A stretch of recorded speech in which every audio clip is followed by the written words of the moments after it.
You value honor, decency, respect, and dignity. You know they all matter. They matter a lot. That's who we are. And as we saw in the debate, where a farmer's daughter knows a break-even point for the price of corn and crops, you think that'd be fairly basic. That's like my not knowing where the Delaware River was back home. Folks, but there's something else. Teresa and I both lost our first spouses. We've both been single parents to young kids.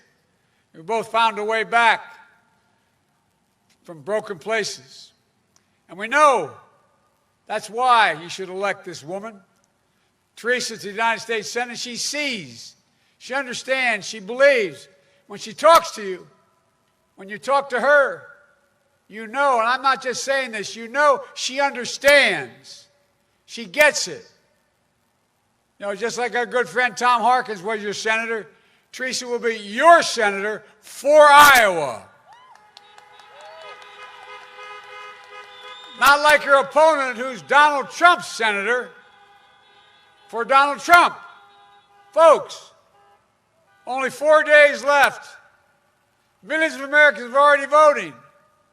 Millions more are going to vote by late Tuesday night.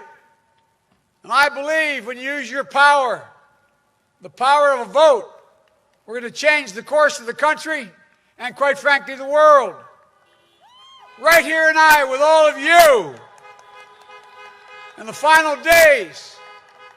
Please keep your sense of empowerment.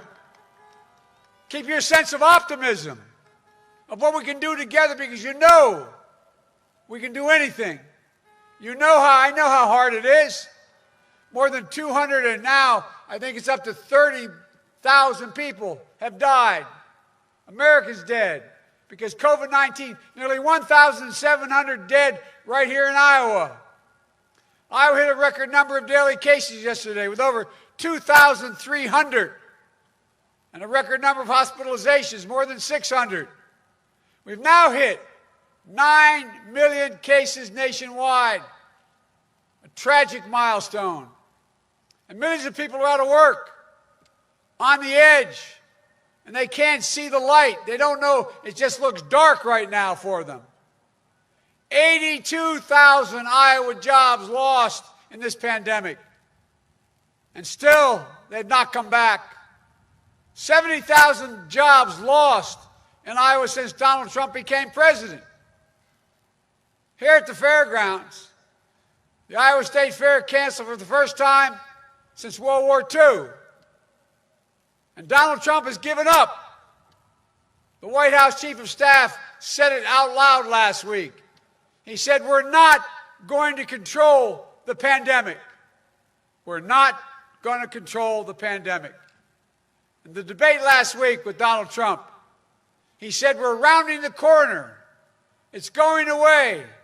And only he could say, we're learning to live with it. Well, I may remember what I told him. We're not learning to live with it. We're having to learn to die with it because of you. Donald Trump has waved the white flag. He surrendered to this virus. But the American people don't give up. Remember what he said when he did that interview? He said, although he knew about the crisis, he knew how bad it was back in January, the end of January, he decided not to tell the people because he worried they would panic. Well, guess what? We don't panic. He panicked. And he misrepresented to us. Imagine if he had told us in January how dangerous this was and took action. It's estimated there'll be over 130,000 people still alive. And by the way, we don't cower, and nor do I, never will we. Unlike Donald Trump, we'll not surrender to this virus. I'm going to put in place a plan to deal with this pandemic responsibly, which I laid out back in March, bringing the country together around testing, tracing, masking. It's estimated by the leading doctors in America that if you just wore those masks for the next between now and the end of the year, we would save, just putting this mask on, we'd save 100,000 lives. It's expected that 200,000 more lives will pass between now and the end of the year. Dr. Fauci called last week for a mask mandate. This isn't a political statement. It's patriotic duty, for God's sake. But still, Donald Trump refuses to listen to science. He politicizes the race for a vaccine instead of planning for its safe and equitable and free distribution. He refuses to provide schools and small businesses the resources and national standards where they can open safely and stay open.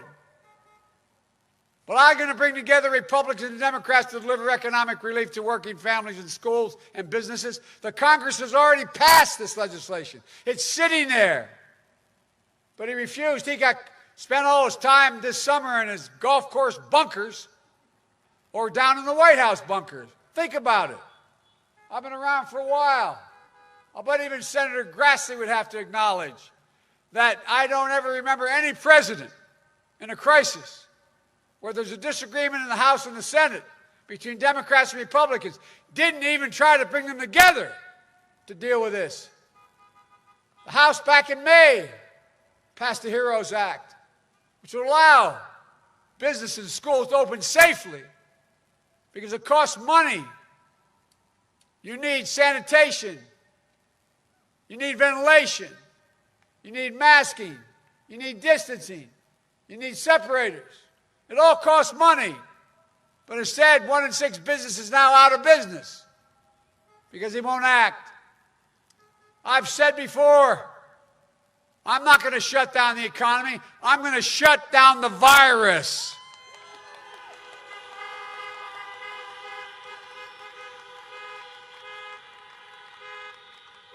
Even before the virus, Donald Trump had already blown it. He inherited a strong economy from Barack and me. But like everything else he inherited, he squandered it. He squandered it, frankly. I've dealt with guys like Trump my whole life. So have you. Guys who think because they have a lot more money that they're better than you. Look down on you. I know, I acknowledge I got a little bit of a chip on my shoulder. Coming from an Irish Catholic neighborhood where it wasn't viewed as that being such a great thing.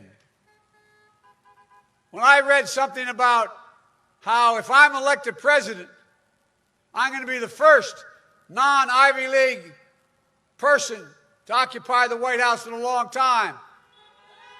Well, guess what?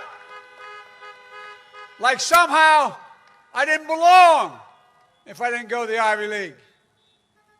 Look, I'll say it about time.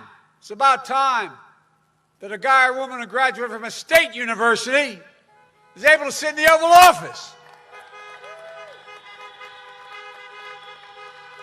Because if I'm sitting there, you will be too.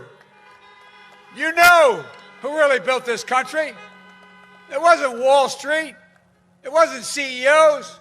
It was hard-working folks like all of you.